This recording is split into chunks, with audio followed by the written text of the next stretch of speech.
Hello, and welcome to Candidates Upfront, a public interest election program of Berks Community Television and the League of Women Voters of Berks County.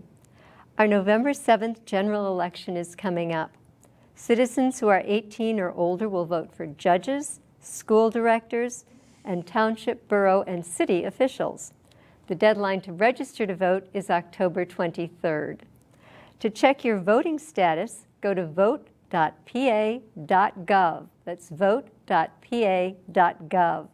You can register, change your party, locate your polling place, or apply for an absentee or mail-in ballot. And the deadline to apply for those is October 31st. If you are looking for information on statewide, school, or township races or borough officials, please use the League's online voters guide, vote411.org. That's vote411.org. And for information on countywide and Reading candidates, please stay tuned. The League interviewed candidates in contested races, those who wanted to be interviewed, and for each race, the candidates got the same basic questions and had the same amount of time to answer them. For the League, I'm Judith Cranus, and let's begin. Hello, I'm Bill Litvin, a member of the League. Two candidates are competing for a chance to be Berks County's Recorder of Deeds. They are Democrat Fred Sheeler and Republican Mary Kozak. You may vote for one. The Recorder of Deed records all deeds, mortgages, and real estate transfers. The Recorder also collects transfer taxes on real estate. The Recorder records charters of nonprofit organizations, highway plans, and subdivision plans. Berks County residents file military discharge papers in the office. The term is 4 years, and the current annual salary is $96,043. Each candidate's views are their own and not those of the League or BCTV. This interview is with Mary Kozak. Welcome. Hi, Bill. Good morning. How are you? Excellent. Please tell our viewers about yourself and why you are running. Well, good morning, everyone, or good afternoon, or good evening, whatever time this will air. My name is Mary Kozak, and I'm a Republican, and I'm running for the County of Berks Recorder of Deeds. This office entails that we house all the deeds of all the homes in Berks County. We also record all the satisfactions, the mortgages. We also, in our office, we recorded Veterans DD 214 papers, and we also record and give the oath to all notaries in the county. Okay, please tell us what education and background you bring to the position.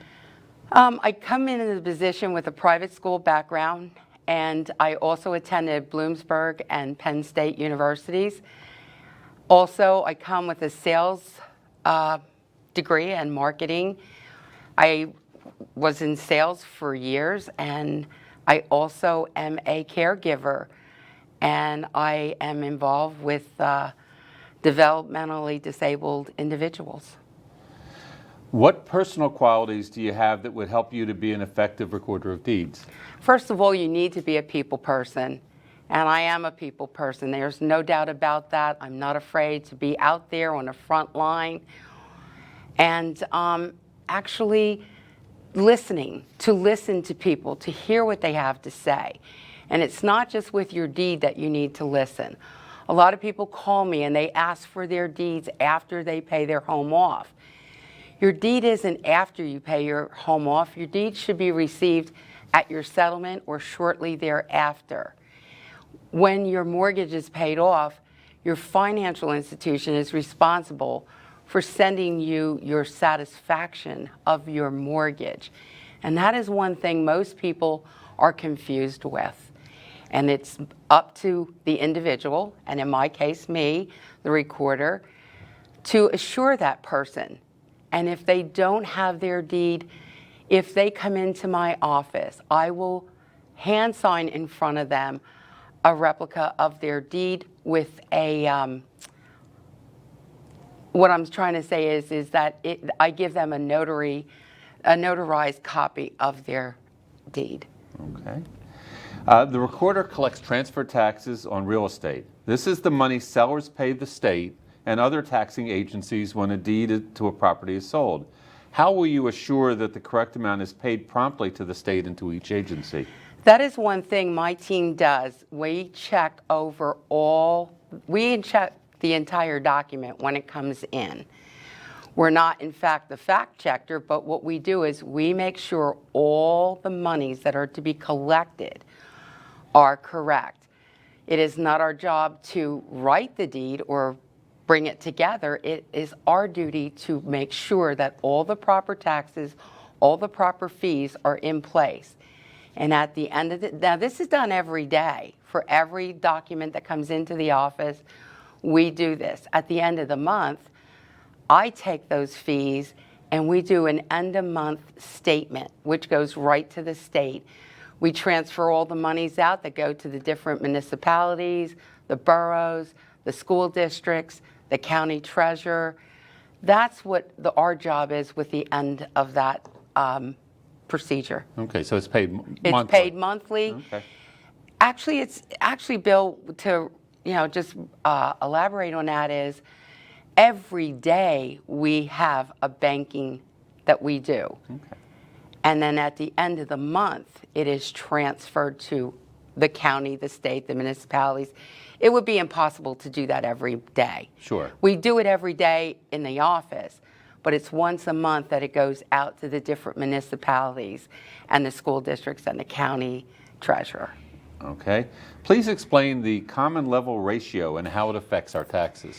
Okay, the common level ratio is taken out in every document for deeds. And that ratio changes every July 1st. It is always going up. It has never come down. That is not my decision. That's the state's decision.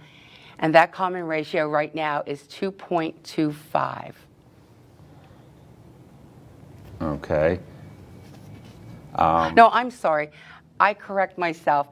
I'm thinking of so many different taxes going through my mind. The common level ratio is right now 2.52. Okay. How would you balance the needs for preservation of the records with the need for public access to the records? Well, for that, public access has never been shut down. Even during COVID, when the county was shut down, we still were alive and up online.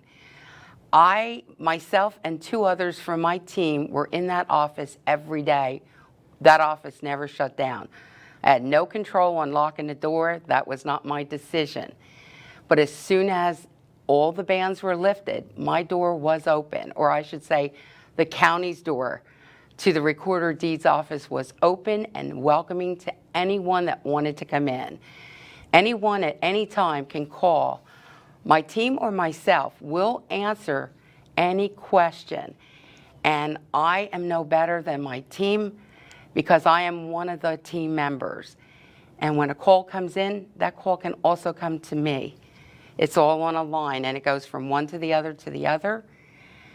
And as far as preservation, that is in with our budget. And right now, we are looking to even improve where we are going with the books.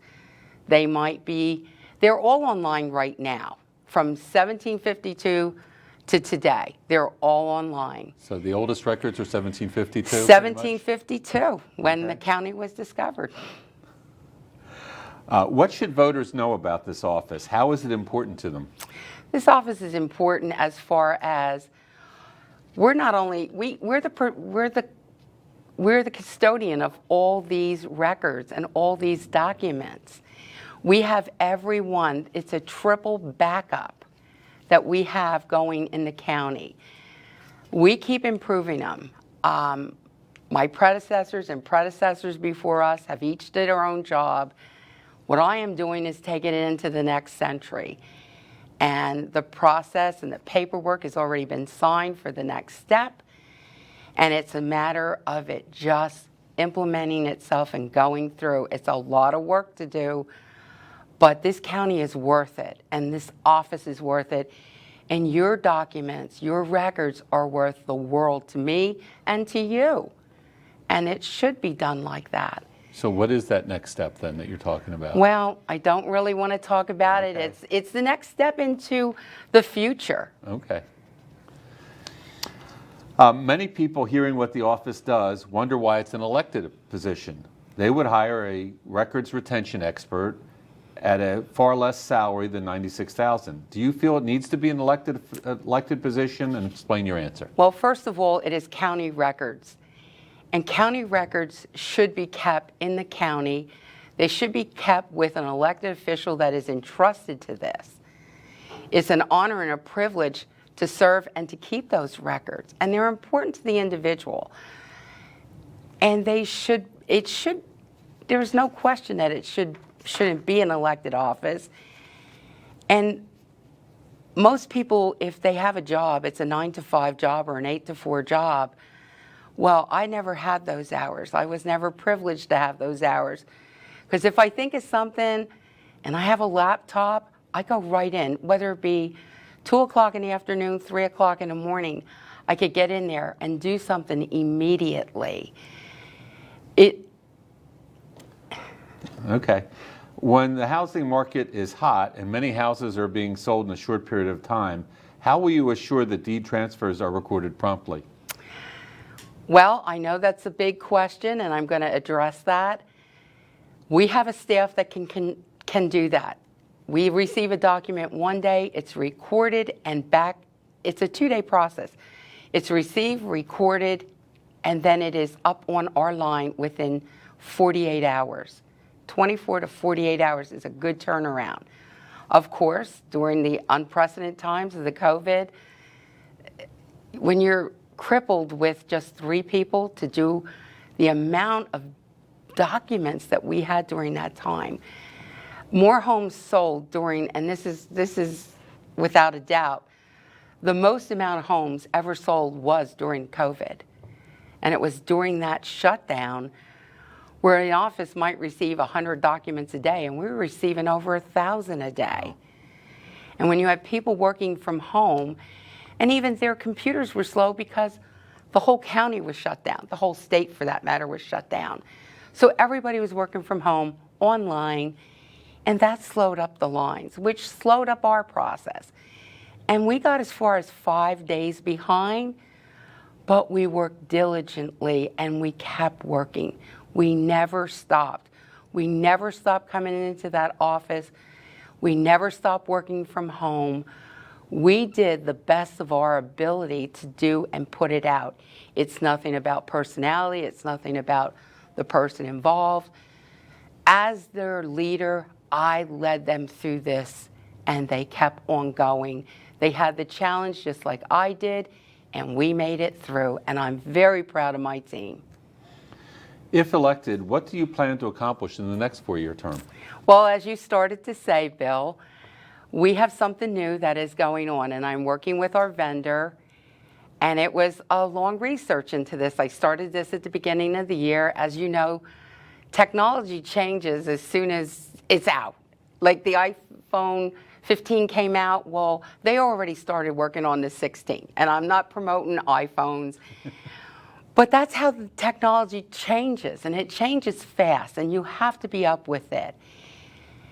And because I didn't have that opportunity during the pandemic, I have the opportunity now. I've worked very closely with the vendors, and we are just bringing our office, our records, into the next century at the next level.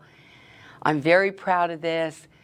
There's all kinds of studies going on, and of course I worked through those studies and I went through them and I asked more questions because I look at it like this. That money is our money. It's not my money. It's all of our money, all the taxpayers' money, all the people in this county deserve the utmost out of my elected office. Whether it be my office, whether it be me, any person that is in this office, you want the best person that will be the custodian of those records and your money. And that is one thing I am very proud to say, that in my years, I didn't spend one single penny on anything for me personally in my office. If it wasn't donated, I brought it from my own home. I never used a single dollar. And I'm proud to say that. I'm a true conservative, and I'm a true conservative custodian over the county's money, and actually, which boils down to your taxpayers' money. Please give us your closing statement. Well, as you know, my name is Mary Kozak, and I'm your current recorder of deeds, and I am running for another 4 years. I want to finish this new thing that has come to me that I did a lot of research into and ask many questions. I'm very glad to say it's not going to cause taxes to go up. It's in record improvement funding, and it is for improvements. And I'm using that money wisely as far as preservation of our records and our old books from 1752. Now, those things, Bill, are they're in our safe that keeps them safe for preservation.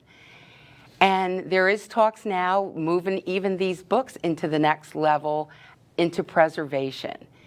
And it was one thing that was important to me, and I wanted to have it done most efficiently and cost efficiently. And I think and know that I have come up with that. I'm very proud of that. And because bottom line is, you've trusted me. You people here in Berks County trusted me enough to put me in this position, and you put me there because you trust me and you believed in me. And the only thing I am asking is to continue your belief in me, continue to know that I think of you first, and I will continue because I know that every day I step in my office and I see Recorder of Deeds, I thank you and I thank God for trusting in me and in believing in me to further take on that step every day to do nothing except anything that is for the best of this community and this county. Thank you, Mary Kozak, for sharing your views with us. Thank you, Bill. You have a good day. Viewers, please remember there is another candidate for Recorder of Deeds, Fred Sheeler. You may vote for one. You will find candidates' upfront interviews on BCTV and its website and YouTube page. For more information on more candidates, go to the League's online website, Voter's Guide, vote411.org, or contact Berks County Election Services at elections@countyofberks.com. That's elections@countyofberks.com, 610-478-6490. Thank you for watching Candidates Upfront. I'm Bill Litfin. Good day.